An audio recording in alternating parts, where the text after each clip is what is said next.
On World Sport tonight, coronavirus and sport. Within the last couple of hours, the Italian government has announced sweeping new measures to try to contain the spread of COVID-19. Top events will be affected.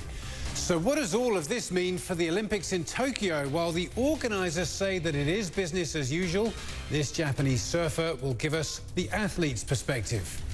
And I'm sure that by now you've seen this incredible goal and probably wondered how on earth he did it.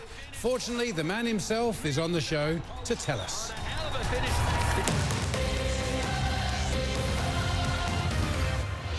All right, still ahead on World Sport, the backstory to arguably the best goal you will see anywhere this year. About 7 months ago, I had an operation on my hip flexor, so at least we know the operation was a success there. Yeah, I'd say so.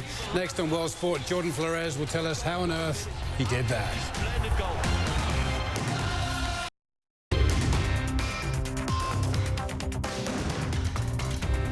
Hello again. Football is the beautiful game and it belongs to all of us. You don't have to be called Ronaldo or Messi to make the headlines, and nothing excites football fans more than a really great goal. On Friday night in Ireland, Jordan Flores, a player you've likely never heard of, scored an absolute belter for Dundalk, and it immediately went viral, gaining praise from top players everywhere.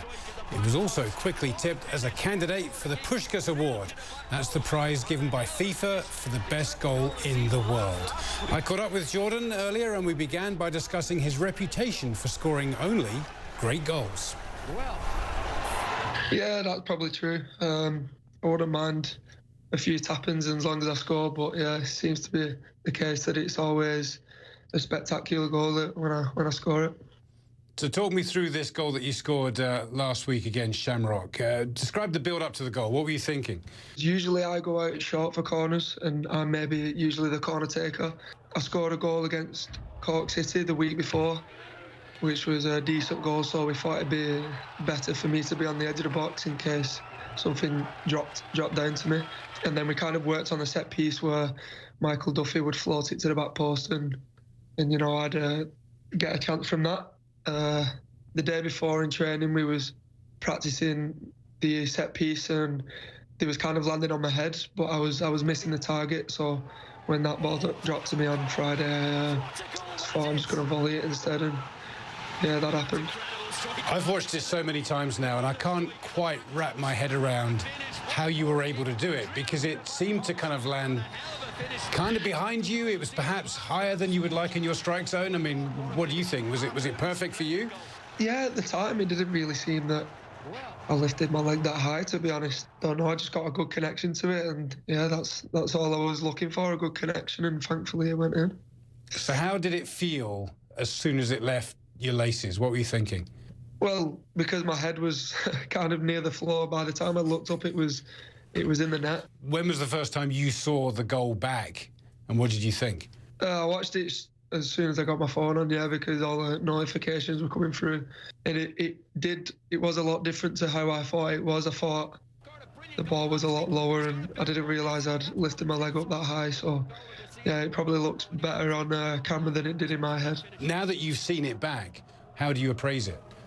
I'm not too sure how I did it myself. About 7 months ago, I had an operation on my hip flexor, so at least we know the operation was a success there. But yeah, it's one of those. It was just in the moment thing. Just lifted my leg up and got a good connection to it. Yeah. What has the reaction been like because of this over the last few days? Well, it's gone viral. I know people from different parts of the world who are messaging me saying it's on TV over here and on different pages on Twitter and stuff. And it's good recognition for myself and for the league itself, because there are quality players and good matches, which people seen on Friday going on all the time. Great stuff. He does have a reputation for dropping bangers. Dundalk FC are away at Finn Harps on Friday night. So, Jordan, we will be watching to see if you can get another one there.